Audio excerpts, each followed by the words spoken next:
Question number 28 देखते हैं। 28 जो है वो मतलब प्रोबेबिलिटी से है, प्रोबेबिलिटी का बेस्ड थ्योरम से। देखिए बोलता है बैग ये contains 2 red and 3 black ball. एक बैग ये है जिसमें 2 रेड और 3 ब्लैक बॉल्स हैं, और एक बैग बी है जिसमें 3 रेड और 4 ब्लैक बॉल्स हैं। तो बोला जा रहा है कि 1 ball is drawn at random from one of the bags. किसी भी बैग से एक बॉल को हम लोग एट रैंडम चूज कर रहे हैं, ड्रॉन कर रहे हैं, और वो पाया गया it is found to be red, और वो देखा गया कि वो जो बॉल है वो रेड है। तो हमको बताना है कि क्या प्रोबेबिलिटी है कि वो जो बॉल रेड आया है वो बैग बी से चुना गया है। तो क्वेश्चन को बहुत सिंप्लीफाई कर देते हैं हम लोग, साधारण सी भाषा में समझने का प्रयास करते हैं कि आपके पास एक बैग ये है और आपके पास एक बैग बी है, ठीक है। बैग ये में क्या है कि आपके पास 2 रेड बॉल दिया हुआ है और 3 ब्लैक बॉल्स दिया हुआ है, और बैग बी में क्या है 3 रेड बॉल है और 4 ब्लैक बॉल है। अब यहाँ पे ये है कि आपको एक बॉल को चुना गया, वो बॉल जो चुना गया वो पाया गया कि रेड है, लेकिन आपको ये नहीं बताया गया है कि वो बैग ए से चुना गया है या बैग बी से चुना गया। लेकिन आपको निकालना है, मतलब वो बैग ए का भी बॉल हो सकता है, बैग बी का भी, क्योंकि बैग ए में भी 2 रेड है और बैग बी में भी 3 रेड है, तो वो मतलब किसी में भी हो सकता है। लेकिन क्वेश्चन हमको क्या है कि वो क्या प्रोबेबिलिटी है कि जो बॉल रेड आया है वो बैग बी से है। तो ये बेस थ्योरम से देखिए, इसमें क्या है कि सबसे पहले तो हम लोग ऐसे समझेंगे कि पहले तो हम लोग किसी भी बैग को अगर चुन लेते हैं तो बैग ए का चुनने का प्रोबेबिलिटी और बैग बी का चुनने का प्रोबेबिलिटी दोनों इक्वल होगा। इक्वल क्यों होगा? क्योंकि हमारे पास टोटल 2 ही बैग है, तो बैग ए चुने या बैग बी, दोनों का प्रोबेबिलिटी हो जाएगा 1/2 1/2।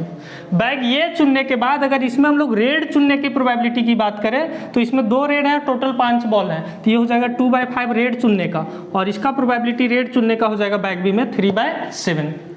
लेकिन यहाँ पे क्या है ना कि दोनों काम पूरा होने से मेरा काम पूरा हो रहा है, या तो बैग ये पहले चुन गए या बैग ये को चुनेंगे और उस बैग चुनने के बाद फिर वहां से एक रेड बॉल निकालेंगे। तो जब ये दोनों काम पूरा होगा तो मेरा काम पूरा होगा। तो ये इस टाइप का जो क्वेश्चंस है वहां पे हम लोग बेस थ्योरम अप्लाई करते हैं। चलिए इसको कैसे बनाते हैं उस चीज को समझते हैं। हम लोग थोड़ा सा सिंबल को इंट्रोड्यूस करते हैं। हम लोग मान लेते हैं कि इवन जो है एक इवेंट है। इवेंट किस चीज का है? तो चूजिंग बैग ए को चूज करने का इवन इवेंट को लिए, और E2 जो है वो बैग बी को चूज करने का इवेंट लेते हैं, चूजिंग बैग बी। और देखिए ई जो हम लोग इवेंट लेते हैं वो क्या है? Drawing a red ball. तो ये हो गया drawing a red ball. Actually हमको फाइंड क्या करना है, सबसे पहले ऐसे देख लीजिए, प्रोबेबिलिटी ऑफ E1 जो होगा और वो प्रोबेबिलिटी ऑफ E2 के बराबर होगा। E1 क्या है? तो बैग ए को चुनने का प्रोबेबिलिटी, तो हमारे पास टोटल 2 बैग है, 2 बैग में एक बैग चुनने का प्रोबेबिलिटी 1/2, तो इसीलिए वो दोनों का प्रोबेबिलिटी 1/2 हो जाएगा। लेकिन अगर हम लोग रेड बॉल चुनने की प्रोबेबिलिटी की बात करेंगे तो 2/5 हो जाएगा, और यहाँ पे ब्लैक बॉल चुनने की प्रोबेबिलिटी की बात करेंगे तो 3/5 होगा।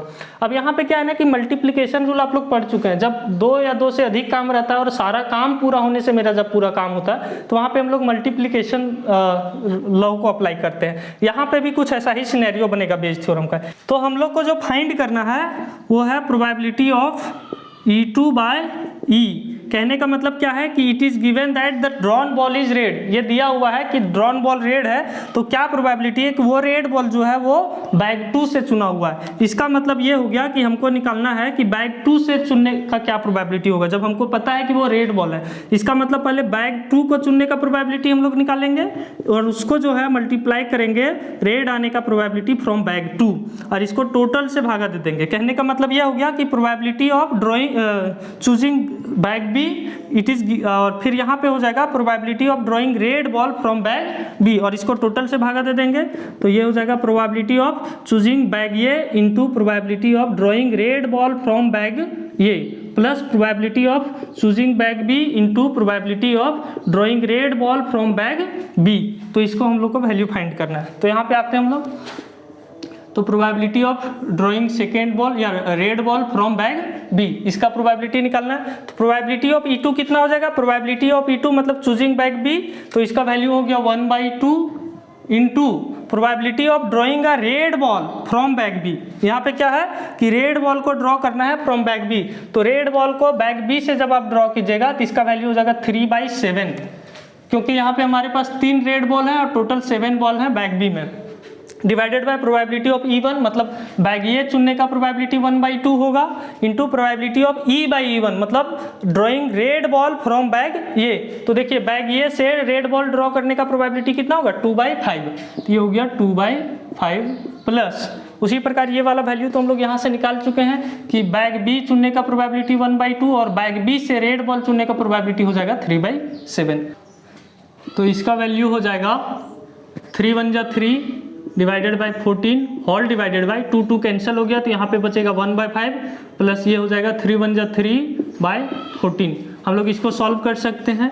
ये हो गया 3/14 डिवाइडेड बाय, ये देखिए 5 और 14 का एलसीएम आ जाएगा 70, तो ये हो जाएगा 14 1 जा 14 प्लस 14 5 जा तो 5 3 जा 15, तो ये हो गया 3/14 इंटू ये देखिए 70 ऊपर चला जाएगा और ये 14 प्लस 15 जो है वो कितना हो जाएगा तो 29, और ये देखिए 14 5 जा 70, ये हो गया 5 3 जा 15/29। तो क्या हो गया कि probability of drawing a red ball from bag B, इसका वैल्यू हो जाएगा 15/29।